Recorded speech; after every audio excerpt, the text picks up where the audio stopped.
iga gusabana n'Imana ku giti cyawe. Ni byiza ko umuntu asengera mu bandi, ni byiza ko umuntu yitoza gusenga ari mu rusengero, ariko ni na byiza cyane ko wiga gusenga uri wenyine, ukamenya gusengera mu rusengero, ariko n'igihe uri wenyine ukamenya gusenga. Uyu munsi rero tugiye kurebera hamwe abantu bubatse ubusabane n'Imana.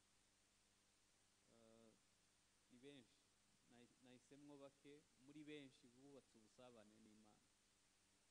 Iyo tuvuga ngo iga gusabana n'Imana ku giti cyawe, hano ni teori, ariko pratique uzayikora uri wenyine.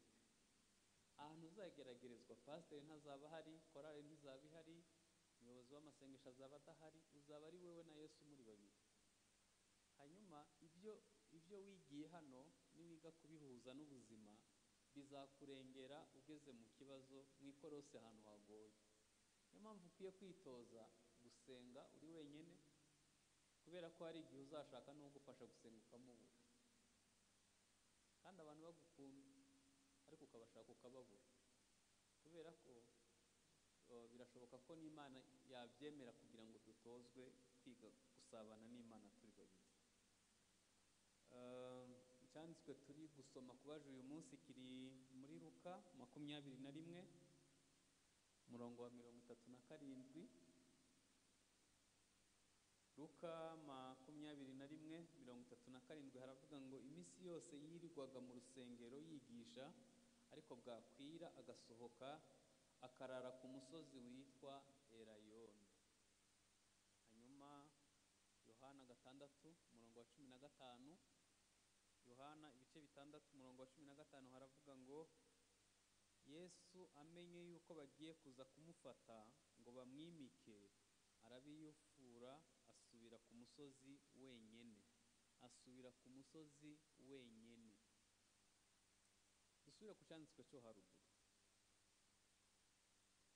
Kimwe mu bintu bitubuza gusenga nuko tuba tuvuga ko dufite akazi kenshi, ariko sinzi niba hano hari umuntu ufite akazi kangana nako Yesu yari afite. Muzi ko Yesu yigishaga 20,000 by'abantu nta mikrofone afite, nta byuma byari bihari. 20,000 haruguru y'inyanja ya Galilaya hari ahantu hajya kumera nk'igikombe gutya, hajya kumera nka stade. Noneho abantu bajyaga aho hantu, agahagarara hejuru ku musozi, akababwira bose bakumva. 20,000 by'abantu. Cyangwa agahagarara mu nyanja, bo bari ku musozi, ijwi rikazamuka rikabasanga hejuru. Hari igihe yashobora kwigisha amasaha 72 adahagaritse, iminsi 3 ku manywa na nijoro.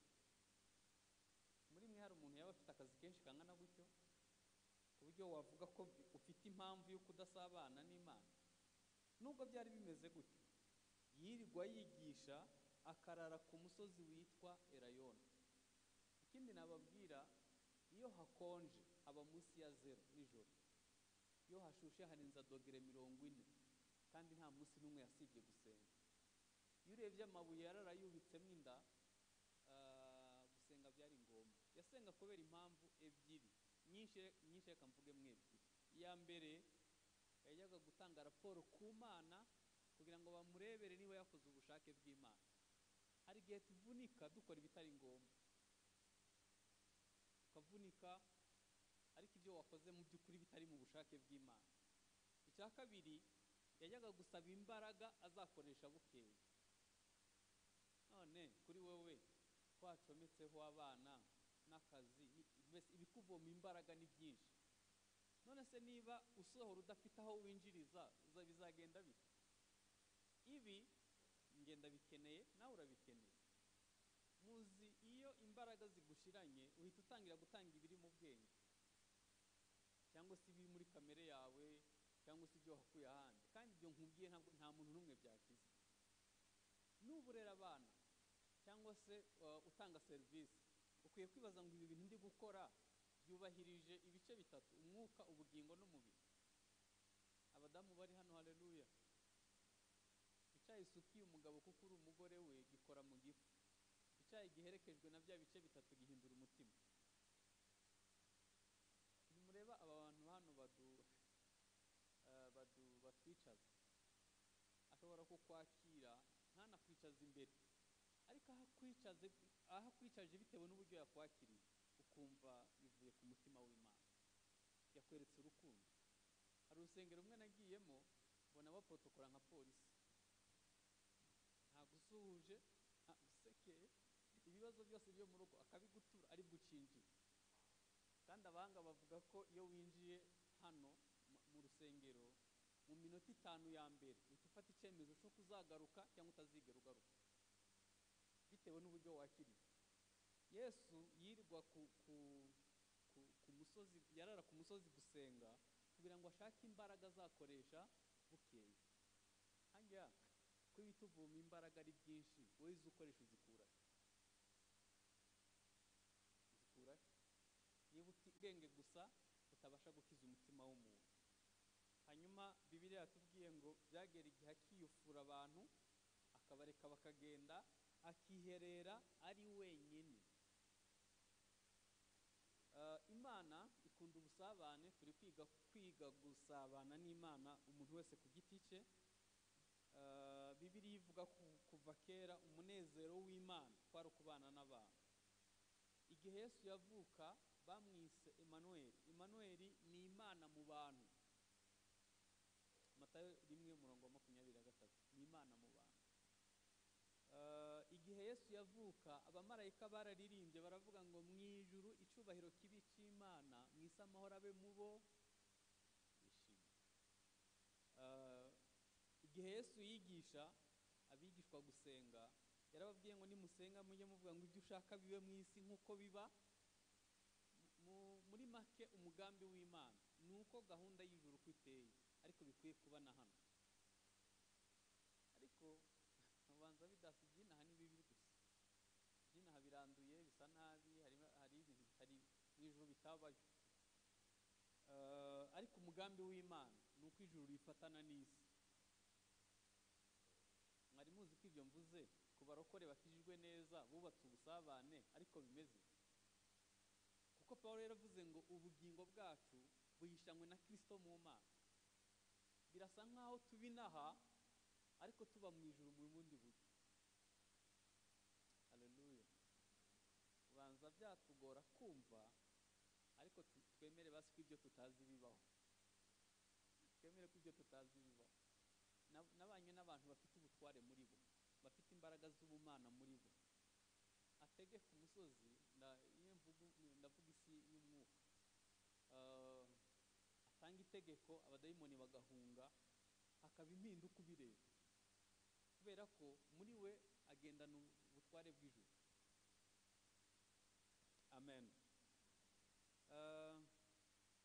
Bigeze kubakira Imana inzu, urabona ko ari igihe twubaka insengero nini nziza. Ni byiza ko dusengera ahantu heza, ariko Imana iravuga ati ariko mwubakishe heza habo mwakoze, ariko nihe nshobora gukwiga? Ni mu mutima umenetse. Aho niho nshobora gutura nkumva ndishimye.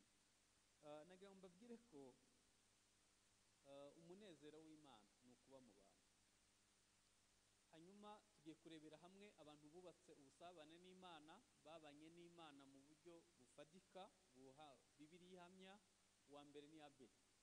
Abeli yabanye n'Imana, yubaka ubushuti ku Mana, hanyuma Kayini amugirira ishari aramwica.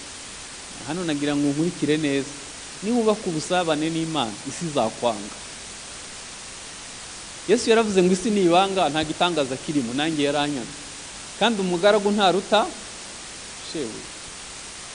Uzi ko iyo ukijijwe neza n'umukozi wo mu rugo uhemba buri kwezi ashobora kukuridikiriza akagusuzugura kandi umufiteho ubushobozi bwose. Madamu yigeze kumbwira akantu, yarambwiye ngo uzi ko n'abantu batugerageza ngo nabo badushakaho imbuto.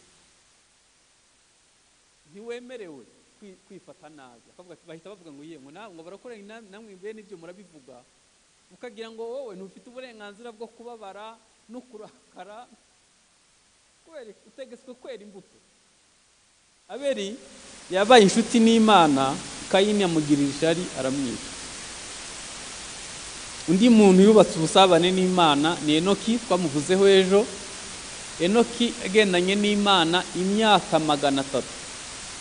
Imana yita imutwara mu ijuru adapfuye. Ntabwo birakwigwa mu mutwe wanjye, kubera ko kimwe mu bintu nzi biri mu mahame y'Imana adahinduka. Imana ntiyivuguruza ku cyo yavuze. Icyo yavuze ni ihame ritazigira rihinduka. Ariko uyu munsi yarivuguruye. Yaravuze ngo umuntu akoze icyaha gupfa ko azapfa, ariko kuko ari umuntu yabaye inshuti n'Imana magara, umutwara mu ijuru adapfuye. No kuri Eliya yarabikoze. Murebe hano mbabwire, wari uzi ko kuba mu busabane n'Imana, Imana ishobora gutangirana nawe ikintu kitigeze kiba mu muryango wayo. Uzi ko Imana ishobora gutangirana nawe ikintu mu Rwanda kitigeze kibaho kuva gwabaho. Mwaretse tugasabana n'Imana. Mureke tube mu kubaho kw'Imana. Ubundi muri Kristo haragutse, harimo ibintu byinshi byiza, ariko turasa nkaho twirimise ku mbabazi z'Imana gusa. Iyo uje hano ukababarirwa, kumva ufite amahoro, ubitugira ngo wageze iyo uri. Wapi? Ntabwo ari Enoki gusa. Reka ngaruke kuri Enoki ho gato. Enoki yagendanye n'Imana imyaka 300. Dufite abantu, ntekereza ko bataje hano, batangiye bagendana n'Imana. Uko iminsi ishira bagenda bamenyera, bagenda bacika intege, ku buryo iby'umwuka ntibikibaryoheye cyane. Nyamara Paulo yaravuze ngo nubwo umuntu wacu w'inyuma asaza, ariko umuntu wacu w'imbere ahinduka musho uko bukeye. Uracyaryohewe n'iby'Imana? Uracyaryohewe n'iby'umwuka? Gusenga biracyagushishikaje? Gusoma ijambo ry'Imana uracumva ari ibintu byiza? Kwihererana n'Imana mu busabane bwawe nayo urumva bikikubereye byiza? Dukwiye kumenya ko Enoki yamaze imyaka 300 agendana nayo ku manywa na nijoro. Undi yagendanye n'Imana ni Nowa. Imana yamuhishuriye ibintu bisigaje imyaka 120 bikaba. Birambabaza kubera ko abenshi twizerera ibirayi byo mu ruhengeri n'inzu yo kubamwo n'imodoka, kandi uguhita wumva ukomeye. Uhita wumva ukomeye utazi ico zaraga umwana wawe, uhita wumva ukomeye nta murage w'iby'umwuka uzasiga ku isi. Kandi ubu ngubu uri umukire, ariko ejo hazaza abantu vorisha, hazaza abakire bashaje, bazagutambukaho ndabizi neza. Ni ku isi imeze. Ninjiye mu Rwanda muri 1996 kugeza nka 2005, abantu benshi bari bafite ubuzima burimo ubukene bwinshi. Hanyuma nagiye mbona abakire basimburana. Umuntu akaba akize, ejo hakazaza abandi bakire, ejo hakazaza abandi bakire. Ariko nagira mbabwira ikintu dutunze kitiganwa isi dafite n'umwuka wera twakiriye, n'umubano wacu n'Imana. Ibyo rwose n'umutungo wimukanwa. Nugira ikirere gifunguye ukabusabana n'Imana neza, nubwo wajya muri Kongo, nubwo wajya muri Amerika, nubwo wajya muri Aziya, ahantu icyo kirere kizagukurikirayo. Mbonereho kubabwira ko umugisha ntuba ahantu, umugisha uba ku muntu. Nuwakujyana mu ishyamba rya Amazon akakwicazayo, umugisha wawe wagusangayo. Ntuzizirike ku kazi, mbese hari igihe umuntu yizirika ahantu bitanashoboka mu by'ukuri. Iyo mvuze akazi gukora ni byiza, ariko hari igihe mu kazi nabo bakubwira ibintu bitabaho, bakagutegeka kwambara ijipo ya santimetero 20, kandi mu by'ukuri ntibiri mu ndangagaciro zawe, si byo wemera. Ari ngewe hako ntakazi uwo ndiwe, hako ngurisha uwo ndiwe, nakareka pe, nakareka. Boss akakubwira ati nutemera ko turyamana, ubwo nyene uhite wisezerera. Umuntu akazakubwira turumva nta kundi byendaga kumera, hanyuma ntekereza ko ni ikigero cy'ubukristo buri hasi. Hakusambana wagasezera. Kubera ko Imana none se akambabaza, ejo bundi covid iba, ntabwo twamaze amezi mu nzu, none se twarapfuye. Hakukora icyaha kubera akazi. Kuri ngewe sinabyemera. nta mpamvu iyo ari yo yose ikwiye gutuma utakaza agakiza Yesu yapfiriye ku musaraba. Ubwo umusore wagufiyanshije avuga ati nitutajyamana ubwo uhite wigendera, uzemera ugende. Kandi ibyo simvuze ku basore gusa, hari n'abakobwa bameze batyo. Ntuzatakaze agakiza wakiriye ku mpamvu iyo ari yo yose. Nowa Imana amwishura ibintu bisigaje imyaka 120 bikaba. Aburahamu Imana yamukuriye muri uriya bakarudaya. Ndaza kubigeraho nsoza. Ubusabane ni urugendo umuntu akora, ntabwo ari ijoro rimwe. Imana yamubwira ngo guhaguruka kwe byari birimo amakosa menshi. Yahagurukanye n'abantu batumvise ijwi, harimo se na nyina. Ngira ngo iyo bageraga nk'ahantu hari igiti cyiza, yahita amubwira ati buretse kiriya giti kirimo imari, wareka nkakibaza nkagicuruza. Byamusabye kuzenguruka. Aho Aburahamu iwabo hari hagati ya Irani na Iraki. Hanyuma barazamuka baca muri Turukiya ruguru, barongera baramanuka. Imana yamuzengurukije kugira ngo se na nyina babanze basigare mu nzira, kubera ko bari kuzatera ikibazo umuhamagaro we ubuzima bwose. Ibyo Imana ari muhamagariye gukora ntabwo byari bihuriye n'ibyo kwatera byo kubaza ibigirwamana. Yari ahamagariwe kwizera Imana nyamana, yagomba kubaka ubusabane bwe n'Imana. Byaje kugera igihe atandukana na Loti. Iyi nkuru ya Loti na Aburahamu irambabaza. Kubera iki? Abantu badafite amaso y'ubumana, abantu badafite amaso y'umwuka, abantu batakiriye Imana muri bo, mvuze ngo bareba nabi, ntabwo naba nkabije. Kubera iki? Igihe Aburahamu yasaba Loti ko batandukana, yamuhitishijemo aramubwira ngo hitamo, aho uhitamo ngenda twara hasigaye. Loti ngo arebye Sodomu ngo abona hameze neza nk'ingobyi ya Edeni, hari amasoko, hari ubwatsi bw'inka. Ntiyamenya ko abagabo baho barongora abandi bagabo.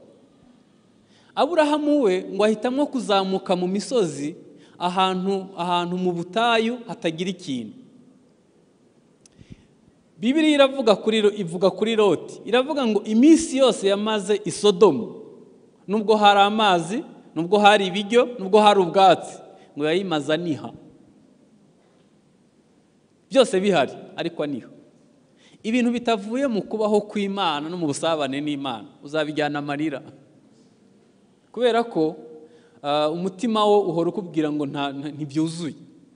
Aburahamu ngo azamuka mu misozi, atangira kubaka ibicaniro. Buri musozi akawubakaho igicaniro, akaramya Imana, Imana ikavugana nawe.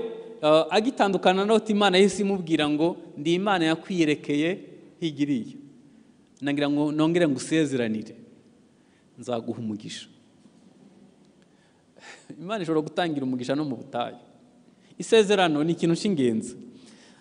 Byageze igihe Imana iravuga ngo natinyuka nte kurimbura Sodomu ntabwo inshuti yanjye magara Aburahamu. Muratekereza aho umuntu ahinduka umujyanama mu bwami bw'Imana? Byageze igihe Imana imugira sekuruza w'amahanga. Uwo mwanya nta wundi muntu bawusimburanwaho, ni sekuruza w'amahanga. Niwe sekuruza w'abizera. Ibyo kwizera bitangirira kuri Aburahamu, na Isirayeli nayo iyo bayivuga itangira kuri Aburahamu. Reka nsubiremo. Nusabana n'Imana neza, Imana ishobora gutangirana nawe ibintu bitabaye mu muryango wayo. Undi yasabanye n'Imana ni Yosefu. Nyuma yo kwanga kwiyanduza, Imana yaramwizeye ayobora ibihugu 120. Icyo gihe Egiputa yari ampire, bari bayoboye ibihugu byinshi. Ubwo isi yose y'icyo gihe yari iyobowe na Egiputa, kubera ko yabaye umwizerwa, akubaka ubusabane n'Imana, akanga kwiyanduza. Nawe Imana yamukoresheje ibintu bikomeye. Undi ni Mose. Bibiliya ivuga ngo igihe yamenye ko ari umuheburayo, yabirutishije ubutunzi bwose bw'Abanyegiputa n'ubundi bwahishwe. Ubundi bihugu ubutunzi mureba hejuru buba ari buke kuruta burahatagaragara. Ku isi hose niko bimeze. Mose umunsi yamenye ko, hari igihe twumva Mose tukagira ngo yari umuntu uciriritse.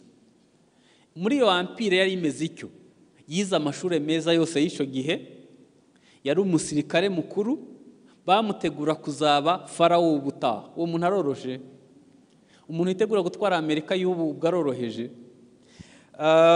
Bibiliya iravuga ngo umunsi yamenye ko ari umuheburayo yabirutishije ubutunzi bwose bw'abanyegiputa n'ubundi buhishwe. Umuririmbyi yarimye ngo ngende umukristo, ngo icyo ni ikintu gihumuriza umutima wanjye, ngo kinyibagiza ibyago byose, ngo nkumva nduhuwe n'umwami Yesu. Iyo umenye ko uri umukristo ukwiye kubirutisha ibindi bintu byose ariko hanyuma ukiyemeza kuba umukristo mu bintu byose kuzageza ku gupfa. Imana yahisemo kujya kumwigishiriza mu butayu, amarayo imyaka 40. Wa muntu navuzeho ku rwego ruhanitse, yaciye bugufi munsi ya bugufi, sinzi uko bahita, aba mu mahema aragiye intama zitarize imyaka 40, muri bwa bushuhe navuze no muri bwa bukonje navuze. Imana imaze kumutunganya, amaze kugera ku busabane bwiza, Imana iramubwira ngo ivugana nawe iri mu gihuru, iravuga ngo uyu munsi nkugize nk'Imana kuri Farawo. Babwira akantu gakomeye. Muzi impamvu abademoni badusuzugura, nuko tutaraba nk'Imana kuri Farawo. Umunsi wabaye nk'Imana, wagize ubutware nk'ubw'Imana imbere y'ibibazo, ibibazo bizibwiriza. N'igihe Ezekiyeli yabonye amagufa yumye, yarababwiye ngo mwamagufa mwe mwumva ijambo ry'Uwiteka, uzagera ku rwego n'amagufa yakumva, n'imisozi nayo irumva. Ibintu byose Imana yaremye bigira amatwi, ahubwo ikibazo tubuze ubutware bwo kubitegeka. Ubwo butware buvahe? Mu gusabana n'Imana. Undi muntu yubatse ubusabane n'Imana ni Yosuwa. Yosuwa yari umugwanyi, yari umujenerali uyoboye intambara. Umunsi umwe ariho aragwana, abona abanzi baracari benshi ntarasoza, ahita abwira izuba ngo hagarara kuri Gibeyoni, naho kwezi hagararaho, mbanze nihora abanzi banjye. Mu by'ukuri mu myumvire y'icyo gihe yarazi ko izuba n'ukwezi ari byo bigenda, ariko mu kuri yahagaritse umuzenguruko w'isi. Abasiyantifike baremeza ko iyo bakoresheje ikoranabuhanga ryabo, hariho umunsi umwe isi yahagaze kugenda.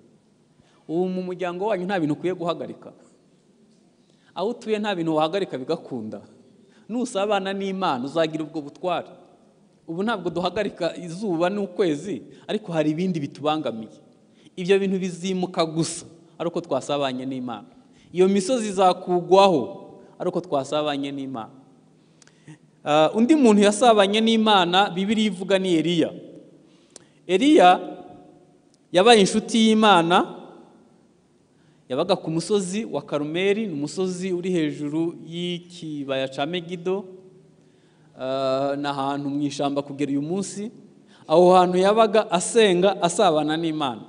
Bigera igihe yitoza kumanura umuriro, Imana iramwumvira ikajya iwumanura. Ubundi bamwita umuhanuzi w'umuriro. Igihe Isirayeli yari yivangiwe, hari Ahabu amaze kurongora Yezebeli umunyamahangakazi, akazana n'imana z'inyamahanga muri Isirayeli. Hahise hakwira ikinyoma kivuga ngo imana zo kwa Yezebeli iyo yirakaje yivuga nk'intare, no yivuga nk'inkuba. Kuriya inkuba ikubita ni ijwi ryayo niko rimera.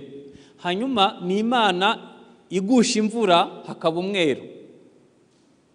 Ikindi iyo ishaka kukwica ikwicisha umuriro.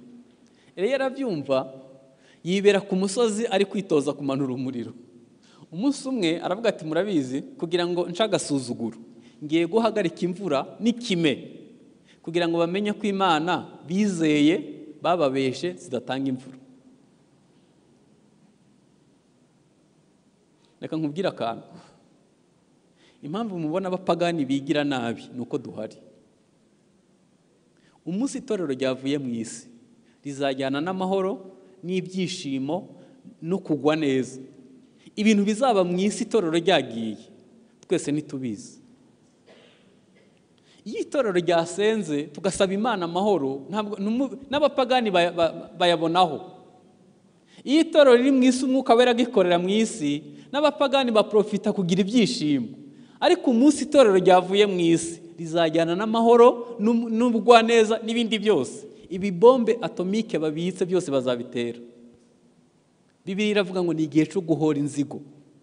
Buri iyo twasenze ubugome babitse burakomeza, Imana ikabufundikirira iyo kugira ngo tubanze twezwe, tubanze tubane n'Imana. Umunsi itorero ryagiye hazaba intambara ya gatatu y'isi. Uyu munsi nasomye inkuru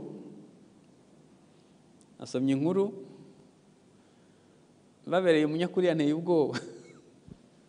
Agiye dupfa gusoma gusa, ariko uyu munsi yanteye ubwoba. Kubera iki?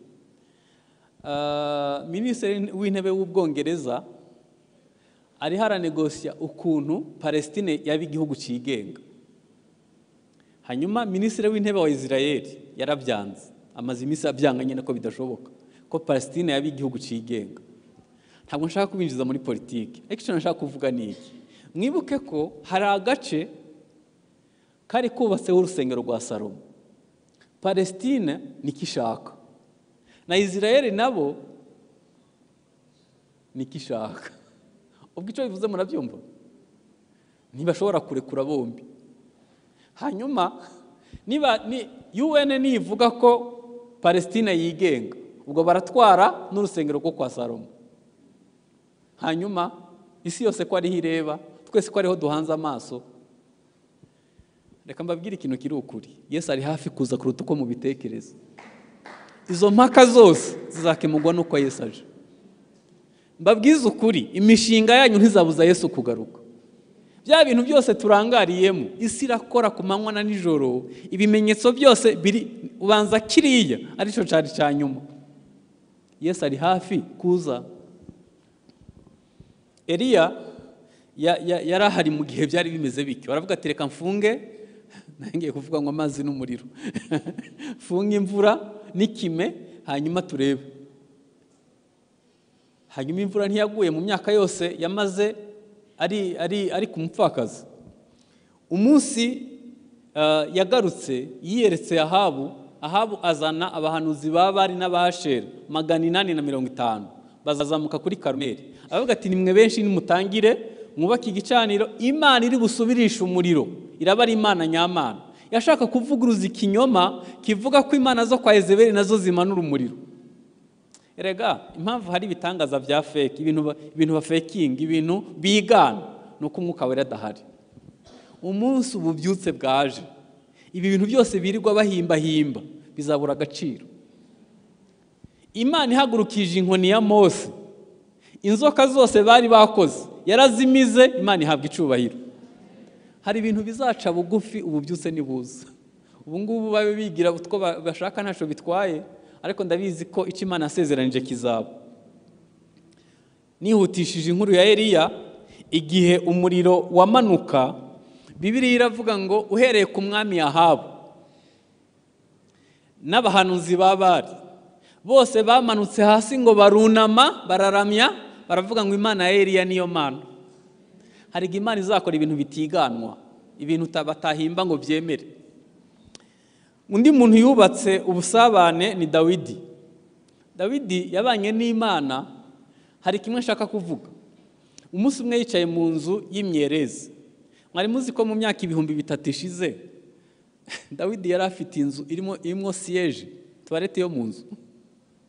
Mu myaka 3,000 bishize Dawidi yari afite inzu nziza yubakishije imyerezi, ifite n'ubwiherero bwo mu nzu. Hanyuma yicaye muri iyo nzu imeze icyo, muri iyo myaka 3,000 ishize, aravuga ngo ni gute nshobora gutinyuka kuba mu nzu y'igitangaza kuri iki kigero, isanduku y'Imana iba mu ihema. Ngo Imana ngo birayitangaza, ibwira umuhanuzi Natani ngo genda umubwire ngo urantangaje, wowe ngo ku inyuma y'intama ejo bundi Abisirayeli nabakuye muri Egiputa, mbakorera ibitangaza bikomeye, ngo bakajya bantuza mu ihema ngo ryansaziraho bakanyimurira mu rindi. Noneho utekereje kunyubakira inzu, ni nkaho yarayikuye mu gikari hirya ayizanye ngo babane mu nzu. Haleluya. Imana iravuga ngo urantangaje. ngo nagira ngo ngusezeranire ko utazabura uwo kugusimbura ku ngoma mu rubyaro rwawe. Aha hantu nzahaguhaho gakondo, ntuzongera kuba impunzi. Iramubwira ngo umwana wawe nanancumuraho nzamuhana uduhano tworoheje kubera ko hari ikintu cyiza wakoze ku mutima. Iramubwira ngo nsezeranye nawe isezerano ry'imbabazi zitazarangira. Ntabwo mwakumva ikintu cyabaye, ubundi imbabazi niwe Yesu. Birasa nkaho Yesu yaje mbere yo kuza kuko ari umuntu yakoze ku mutima w'Imana, yamenye ubusabane icyo bivuze. Icyampa ubwami bw'Imana bukaza mu nzu yawe n'icumbi uraramwo n'akazi ukora n'imibereho yawe n'imyenda wambara, kubaho kw'Imana kukaba ahantu hose, kukivanga mu buzima n'imibereho bya buri munsi. Mwari muzi ko imiryango 12 ya Isirayeli yarazimye, ubu basigaye bitwa abayahudi gusa, ariko na Yesu nawe avuka kwa Dawidi. Hantu nabonye hubashwe muri Isirayeli hari inzwe kuruta ahandi ni kumva ya Dawidi. Hari igicaniro cy'abatambyi basenga amasaha 28. Kubera iki? Imana yamubwiye ko izamuha izina rihwanye n'iry'abakomeye bo mu isi. Ni mwene Dawidi Yesu. Ishamu ukamenya ibi, ukamenya ko mu busabane bwawe n'Imana, Imana ishobora gutangira gukora ikintu gishasha. Undi ni Mariya na Yosefu, kubera kuba inshuti z'Imana. Mariya yabyaye nta mugabo, hanyuma Yosefu Imana imubwira ibyo agomba gukora. Murebe hano mbabwira akantu. Mu bakobwa bose bo ku isi, Imana yasanze umukobwa wo kwizerwa n'umuhungu wo kwizerwa yabitse umwana wayo, ikaza kumubitsayo, bakabasha kumuha ibikwiriye mu mwuka, mu bugingo no mu mubiri, ari Mariya na Yosefu. Ibaze nk'ubu Imana ije muri 13 z'Abanyarwanda gushaka umugabo umwe wo kwizerwa cyangwa se umugore umwe wo kwizerwa, ese yasanga ari wowe? Hari abantu bubatse ubusabane n'Imana ku buryo ishobora gukorana nabo ibintu isi, amateka y'isi azakomerezaho. Uyu munsi nahoze ntekereza ko gupfa bishoboka nk'ubu ndamutse mpfuye. Isi izasigara ivuga ngo iki? Nukuri nabitinzeho. Hari abantu bapfa bakaba bapfuye nyine, bagapfa bapfuye, nta kindi gikurikiraho. Hari n'undi umuntu apfa akaba adapfuye, izina rye rigakomeza gukora. Mwari muzi ko Elisa yapfuye hagashira imyaka yarapfuye, abantu ngo bagiye guhamba umuntu yapfuye ngo bikanze igitero ngira ngo c'Abasiriya, ngo bafata intumbi y'uwo muntu bayijugunya ku magufa ya Elisa ngo ahita azuka arabakurikira. Hari abantu bakora imirimo izasigara ivuga batagihari. Dukwiye kuba abantu bo kwizerwa, abantu bazi amateka y'igahini. Ngira ngo muri 35 na mbere yaho habaye ububyutse bwabo bwashoboye kujyana ivugabutumwa mu karere k'ibiyaga bigari, hanyuma bagira no mu Bwongereza. Sinzi niba aho hantu umwuka amanukiye niba akihari, ntabwo mbizi, ariko iconze nuko ububyutse bwabo gusabana n'Imana kwabo kwabereye umugisha East Africa yose. Abantu benshi bakiriye Kristo kubera ububyutse bw'igahini. Uwitwa John Wesley mu Bwongereza, agace karimo Suisse, Ubwongereza, yajyaga apfukama ahantu yapfukamaga, n'ubu haracari imyobo yapfukamamo. Yarapfukamye kugeza ubwo ahantu ahapfukama haba imyobo yapfukamo. Yajyaga abwira Imana ngo urampa Ubusuwisi cyangwa uranyica mpfe. Uzi kugira umutima ukwirwamo igihugu cyose.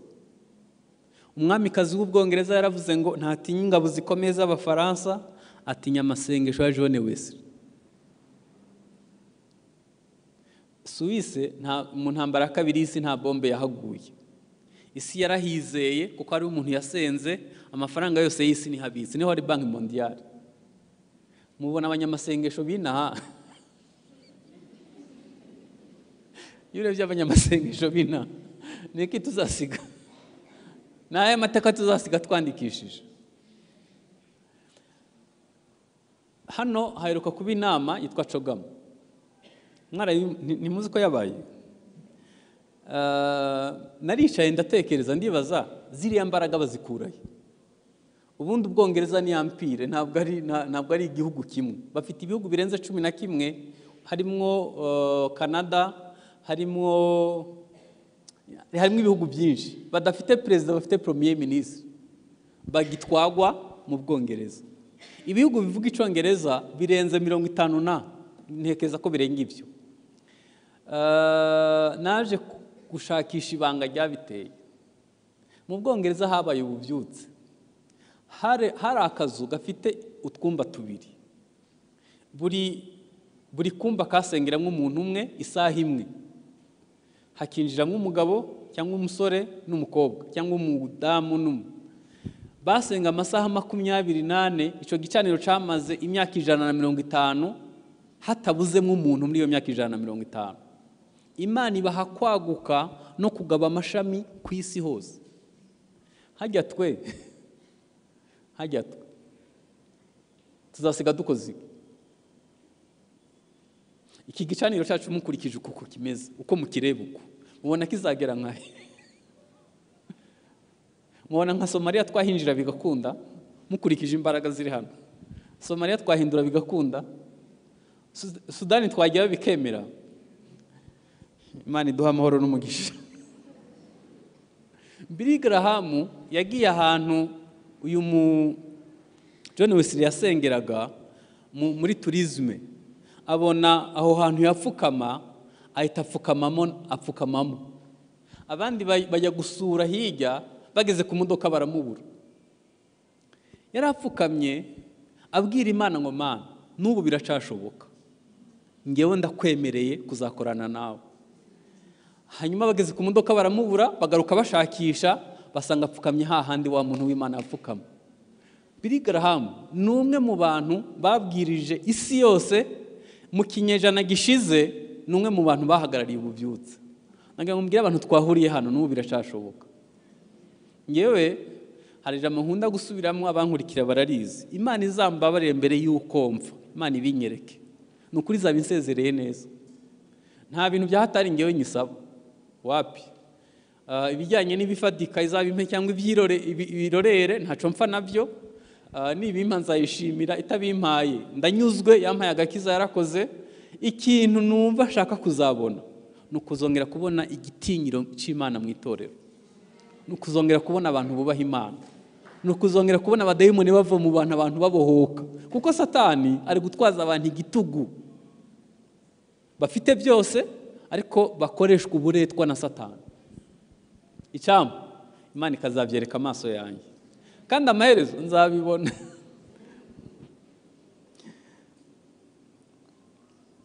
Hari ahantu hamwe habaye igiterane, ibyo ngiye kubabwira n'inkuru y'impamo naganiriye na nyir'ubwite.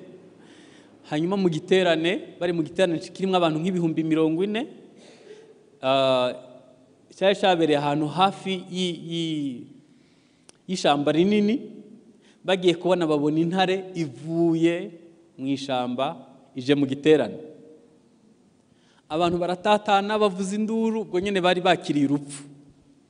Umushumba arababwira ngo ntihagire umuntu ava aho ari, muhagarara aho mugeze, Imana yaduteranyije igiye kwigaragaza. Asenga isengesho, inkuba ikubita intare, nta mvura yaguye. Iyo mbabwiye n'inkuru naganire na nyir'ubwite w'Imana yabikoresheje. Nagira ngo mbabwire biracashoboka. Biracashoboka. Hanyuma kubaka ubusabane ni urugendo, ntabwo biba ijoro rimwe. Kubaka ubusabane ni urugendo. Ngiye kubabwira utuntu duke natoranyije muri twinshi umuntu yakora akubaka ubusabane. Icyambere nuko ubusabane ugomba kuba umwe n'uwo musabana, no kuvuga ko ugomba kwakira Kristo nk'umwami n'umukiza ugatsindishirizwa.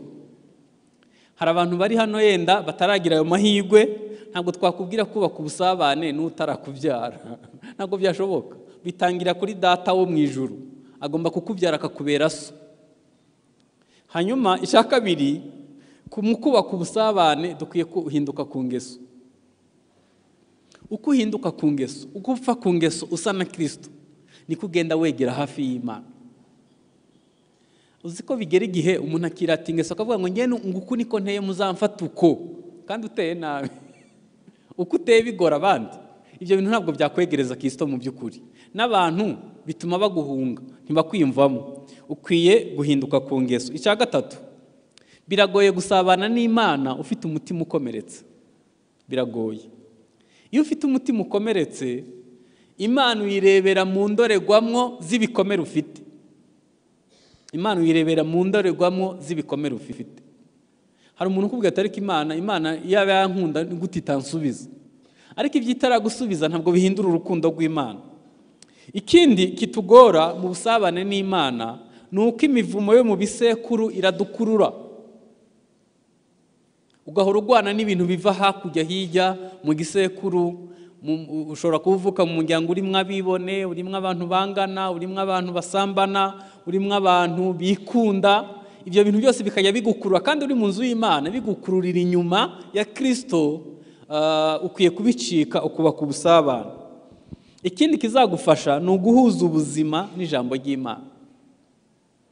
Tubizi mu mutwe no mu mpapuro, ariko dukwiye kubigira ubuzima tubaho bwa buri munsi. Niba ijambo ry'Imana rivuga urukundo, gerageza ukundane. Niba rivuga gusenga, ni witoze gusenga. Ndabizi neza nupfukama iminsi 90, ku munsi wa 91 ntabwo uzaba ukeneye umuntu kwibutsa. Umubiri uzaba warabimenyereye ko ugomba gupfukama. Dufite umubyeyi hano mu rugo iwacu. Uwo mubyeyi gusengera ibiryo nubwo mwarangije gusenga, akaba atari hafi aho atabyizeye neza, ahita asubiramo agasenga. Akunda kunyibutsa mu gihe cy'ububyutse muri 86 na 7 umuntu yiyarurira ibiryo akabisengera, waniyongera ukongera ukabisengera.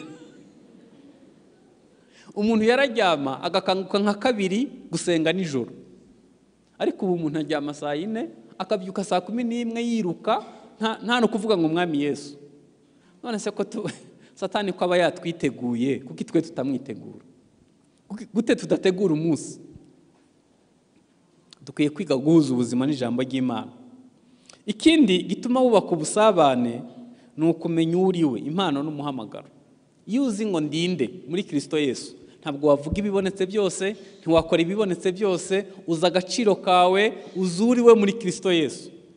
Hanyuma dukwiye kwegera Data wa twese kubera ko dufitanye isano nawe.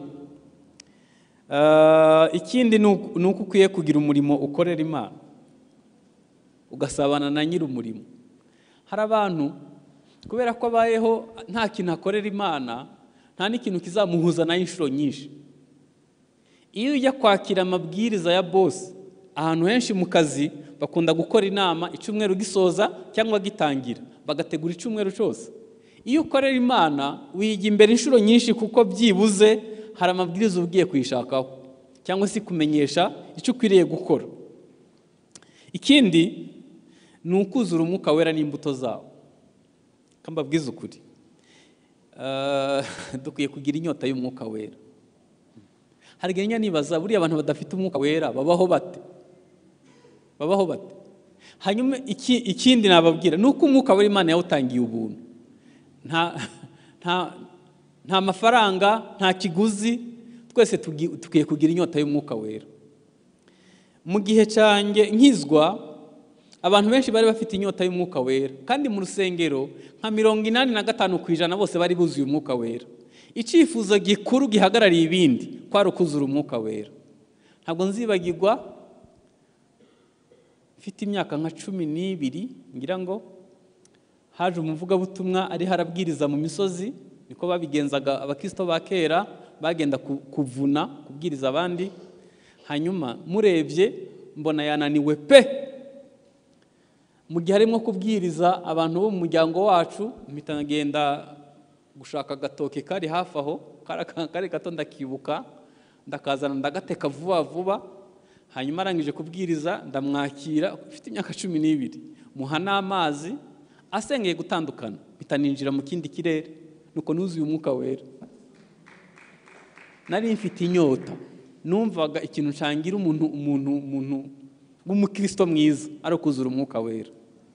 None amasaha tumara dusikororinga kuri Facebook n'ibindi twapfukamye, niba uzi ico ushaka washakishiye mu maso h'Imana ku kintu kizagutandukanya n'abandi bose ari kuzura umwuka wera. Ikindi ni ukugira umubyeyi wo mu mwuka.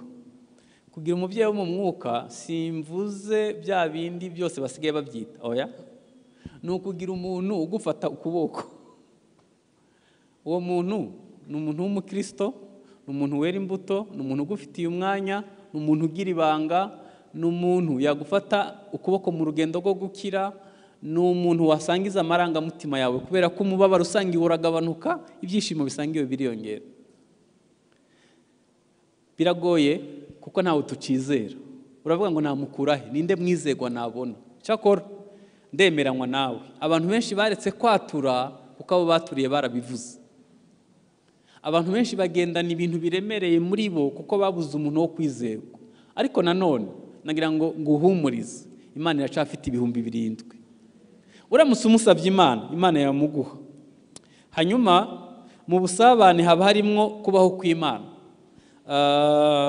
Iyo hari ukubaho kw'Imana, ibindi byose bibura ijambo.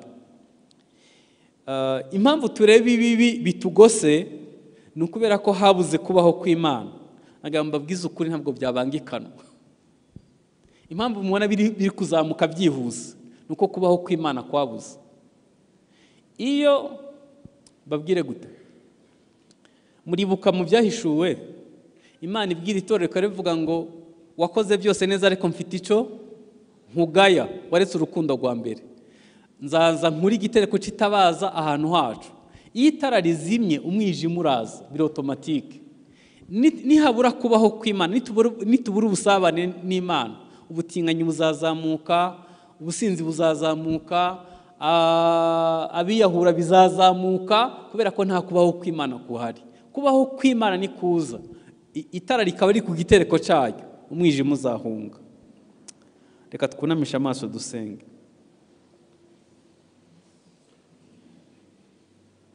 Tugiye gusenga, tubwire Imana ngo biracashoboka. Nubwo ndi mu ntege nke biracashoboka. Nubwo maze iminsi ndi kure ariko biracashoboka. Biracashoboka. Data mu izina rya Yesu, tubonye urutonde rurerure rw'abantu wakoresheje ibintu bikomeye, nako wakoranye nabo ibintu bikomeye, n'ubu biracashoboka. Hari igihe Isirayeli yose yari itegereje ko ububyutse buzaza, Mesiya azavuka. Hari hashize imyaka myinshi nta jwi ry'Imana, nta buhanuzi, nta niyerekwa, ijambo ry'Imana ryarabaye ingume. Umunsi umwe inkuru nziza yumvikanira Betelehemu ko havutse umucunguzi. Ntabwo tuzi niba ububyutse bw'u Rwanda buzatangira kuri iki gicaniro cyangwa se ahandi, ntabwo mbizi. Icyo nzi ni uko icyo wasezeranye uzagikora, kandi kuri uwo kwizerwa. Ndasenze kugira ngo bintangirireho, abari njye ubanza Mwami, abari njye ubanza muri ico kidendezi, abari njye ubanza amazi yihindurije, kandi na mushiki wacu ari hano, n'uyu mupapa ari hano, n'uyu mama ari hano, nawe niko musengeye. Turasenze kugira ngo ubwami bwawe buze. Ubwami bwawe nibuze, ubwami bwawe nibuze. Turasenze ngo ubwami bwawe buze. Ubwami bwawe nibuze, ubwami bwawe nibuze, ubwami bwawe nibuze, ubusinzi buve mu bantu. Ubwami bwawe nibuze, ubusambanyi bucogore bushire mu bantu. Ubwami bwawe nibuze, kwikunda gushire mu bantu. Ku bwami bwawe nibuze, ibikomere byomogwe. Ubwami bwawe nibuze, ingo zubakwe. Ubwami bwawe nibuze, intege nke zihinduka imbaraga. Ubwami bwawe nibuze, amahoro atahe mu mitima yacu. Ubwami bwawe nibuze, ubwami bwawe nibuze, intambara ziri mu mitima y'abantu zicogore. Uzaca intambara zishira, ubwami bwawe nibuze. Ubwami bwawe nibuze, bwimure ubwami bw'abadayimoni, abantu baryame basinzire biziguye. ubwami bwawe nibuze, ubwoba buhunge, ubwami bwawe nibuze, intege nke zihinduka imbaraga, ubwami bwawe nibuze, ubwami bwawe nibuze, ubwami bwawe nibuze, ubwami bwawe nibuze mwami, ubwami bwawe nibuze, ubwami bwawe nibuze, ingeso zihinduke, ubwami bwawe nibuze, ubwami bwawe nibuze. Tubifitiye inyota mwami, imitima yacu irabyifuza. Uko Abisirayeli bishimye bamenye ko Mesiya yavutse, niko bizatunezeza tubonye ububyutse buteguriza Yesu kugaruka. Niko bizatunezeza tubonye ubumwe bw'abizera. Niko bizatunezeza amahoro atashe mu mitima y'abagukunda. Ubwami bwawe nibuze mwami, dufashe muri byose mu izina rya Kristo Yesu, amen.